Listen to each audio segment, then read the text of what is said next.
నేత నారా లోకేష్ సూచిస్తున్న రెండు నిర్ణయాలు రాయలసీమ టీడీపీలో కలవరం పుట్టిస్తున్నాయి.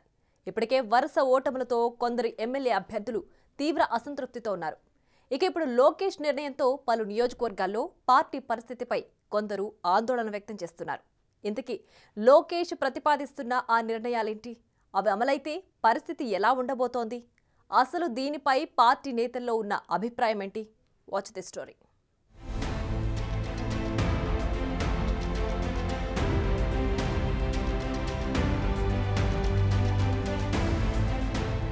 టీడీపీ పార్టీ ఆవిర్భావం తర్వాత ప్రారంభంలో పార్టీకి రాయలసీమలో కొన్ని నియోజకవర్గాలు కంచుకోటలా ఉన్నాయి. ఆయా నియోజకవర్గాల్లో బీసీ సామాజిక వర్గాలతో పాటు యువకులకి ప్రాధాన్యత ఇవ్వడంతో అన్ని సామాజిక వర్గాల నాయకులు పార్టీకి అండగా నిలిచారు. దీంతో తిరుగు లేకుండా పార్టీ అన్ని వర్గాల్లోకి దూసుకుపోయింది.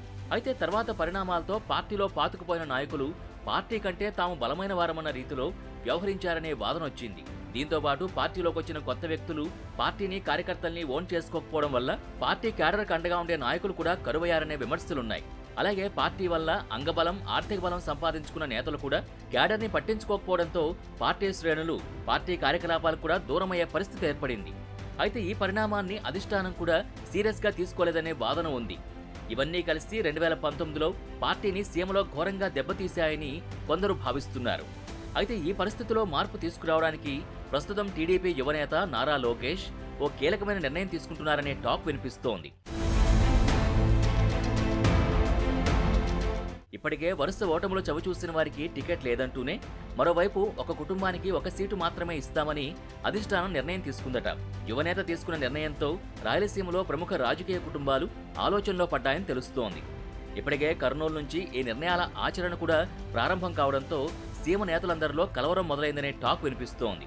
అయితే సీమలో పార్టీ వెనకబడి ఉందని భావిస్తున్న టీడీపీ అధినేత నిర్ణయాన్ని గౌరవించాలా లేదా అనే సందేహంలో ప్రముఖ కుటుంబాలు, పార్టీ శ్రేణులు ఉన్నాయని తెలుస్తోంది.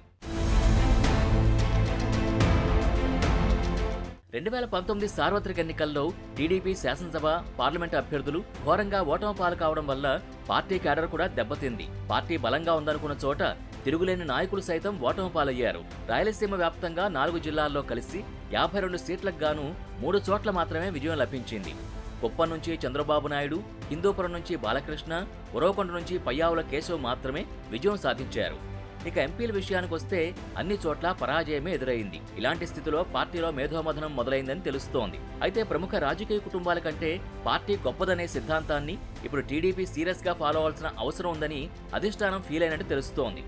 అనంతపురం జిల్లాలో పరిటాల, జేసీ కుటుంబాలు, చిత్తూరు జిల్లాలో నల్లారి ఫ్యామిలీ, మాజీ మంత్రి అమర్నాథ్ రెడ్డి కుటుంబం, కర్నూలు జిల్లాలో కోట్ల, భూమా, కేఈ కుటుంబాలు, అలాగే టీజే ఫ్యామిలీ వీరంతా గత ఎన్నికల్లో ఘోరంగా ఓటమి పాలయ్యారు. ప్రస్తుతం ప్రజల ముందు వీరెవరూ కనిపించట్లేదనే విమర్శ కూడా ఉంది. ఇప్పుడు ప్రజలంతా వీరి గత చరిత్ర కూడా మర్చిపోయారనే టాక్ వినిపిస్తోంది. దీంతో పార్టీ ఈ కీలక నిర్ణయం తీసుకున్నట్టు తెలుస్తోంది.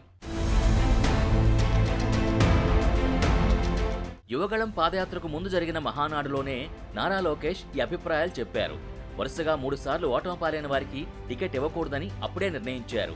అదే సమయంలో ఫ్యామిలీకి ఒకే సీటు అనే అంశాన్ని కూడా వెల్లడించారు. అప్పట్లో దీనిపై పార్టీ వర్గాల్లో కొంత చర్చ కూడా నడిచినట్టు తెలుస్తోంది. పార్టీలోని తలపండిన నేతలు, సీనియర్లు కూడా భుజాలు తడుముకున్నట్టు అనుకున్నారు.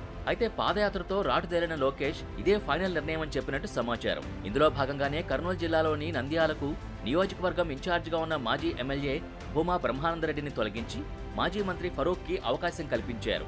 దీంతో సీమ వ్యాప్తంగా ఉన్న ప్రముఖ రాజకీయ కుటుంబాల్లో కదలిక మొదలైంది.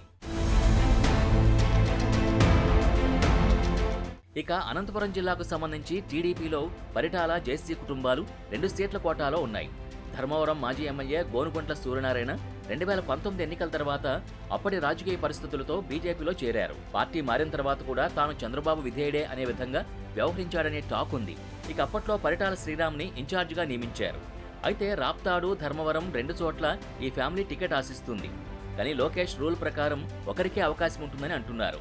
ఇక ఇదే ప్రాంతంలో జేసీ ఫ్యామిలీ విషయానికి వస్తే జేసీ సోదరుల కుమారులిద్దరూ 2019 ఎన్నికల్లో పోటీ చేశారు. అనంతపురం ఎంపీగా జేసీ దివాకర్ రెడ్డి కుమారుడు పవన్ రెడ్డి, తాడిపత్రి ఎమ్మెల్యేగా జేసీ అచ్యుత్ రెడ్డి పోటీ చేశారు. అయితే ఓటమి తర్వాత పవన్ రెడ్డి రాజకీయ కార్యకలాపాలకు దూరంగా ఉన్నారు. చివరకు పాదయాత్రలో కూడా పాల్గొనలేదు. దీంతో ఈసారి ఈ కుటుంబం నుంచి ఎవరికి సీటిస్తారో అనే సందేహం ఉంది. ఇక లోక్సభ సీటును బీసీ వర్గాలకు ఇస్తామని ఇప్పటికే టీడీపీ నిర్ణయం తీసుకున్న నేపథ్యంలో అనంతపురం నుంచి కూడా బీసీ ఎంపీ అభ్యర్థి ఉంటారనే టాక్ వినిపిస్తోంది. కాగా తాడిపత్రి అసెంబ్లీకి మాత్రమే జేసీ కుటుంబం పరిమితమవుతుందని ప్రచారం జరుగుతోంది. ఇక కర్నూలు జిల్లాలో అయితే పార్టీ నేతలకు సంబంధించి చాంతాడంత క్యూ ఉంది. మాజీ ముఖ్యమంత్రి కోట్ల కుటుంబం నుంచి 3 టికెట్ ఆశిస్తున్నారు. గత ఎన్నికల్లో మాజీ కేంద్ర మంత్రి కోట్ల సూర్యప్రకాష్ రెడ్డి కర్నూలు ఎంపీగా, ఆయన భార్య సుజాతమ్మ అలూరు నుంచి పోటీ చేసి ఓటమి పాలయ్యారు. ఈసారి ఆ రెండే కాకుండా తమ కుమారుడికి ఎమ్మిగనూరు టికెట్ ఇవ్వమని అడుగుతున్నారట. మరో సీనియర్ నేత మాజీ మంత్రి కేఈ కృష్ణమూర్తి కుటుంబం కూడా ఈసారి 2 టికెట్లు ఆశిస్తున్నట్టు తెలుస్తోంది. కాగా గత ఎన్నికల్లో కేఈ కృష్ణమూర్తి కుమారుడు కేఈ శ్యామ్ పత్తికొండ నుంచి, కృష్ణమూర్తి సోదరుడు కేఈ ప్రతాప్ డోన్ నుంచి పోటీ చేసి ఓటమి పాలయ్యారు. అయితే ఈసారి డోన్ నుంచి మాజీ మంత్రి కేఈ ప్రభాకర్ టికెట్ ఆశిస్తున్నట్టు సమాచారం. ఇక నంద్యాల జిల్లాలో అయితే కుటుంబ పోటీ తీవ్రంగా ఉంది. భూమా కుటుంబం నంద్యాల, ఆళ్లగడ్డ టికెట్ ఆశిస్తున్నారు. గత ఎన్నికల్లో అఖిలప్రియ ఆళ్లగడ్డ నుంచి, భూమా బ్రహ్మానందరెడ్డి నంద్యాల నుంచి పోటీ చేసి ఓటమి పాలయ్యారు. మరోవైపు బనగానపల్లి మాజీ ఎమ్మెల్యే జనార్దన్ రెడ్డి తన కుటుంబానికి ఎంపీ, ఎమ్మెల్యే టికెట్లు ఇస్తే నంద్యాల పార్లమెంటు ఖర్చు మొత్తం భరిస్తాననే బంపర్ ఆఫర్ కూడా పెట్టారట. మరి పార్టీ అధిష్టానం ఏం చేస్తుందో తేలాలి.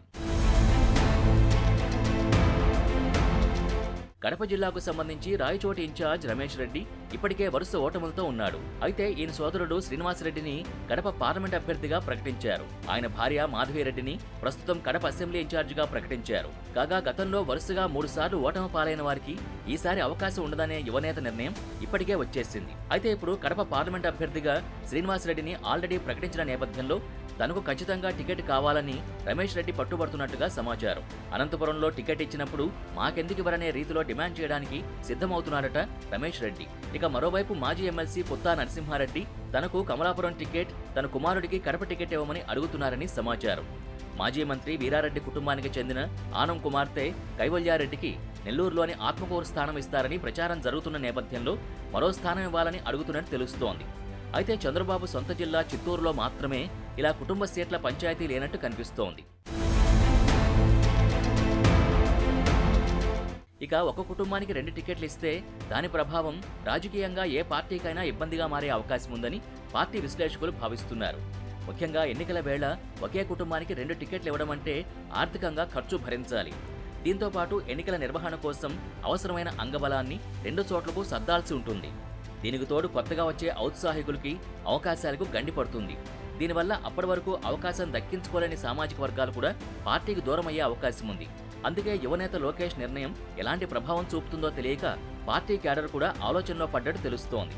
అయితే అన్నింటినీ చాకచక్యంగా నడిపే అపర చాణక్యుడు చంద్రబాబు సెట్ చేస్తాడని క్యాడర్ అనుకుంటోందట. ఏది ఏమైనా ఏ ఫ్యామిలీకి ఎన్ని టికెట్లు ఇచ్చినా సగం స్థానాల్లో మాత్రం రాజకీయ కుటుంబాలకు చెందిన వ్యక్తులే ఉంటారని రాజకీయ విశ్లేషకులు చెబుతున్నారు.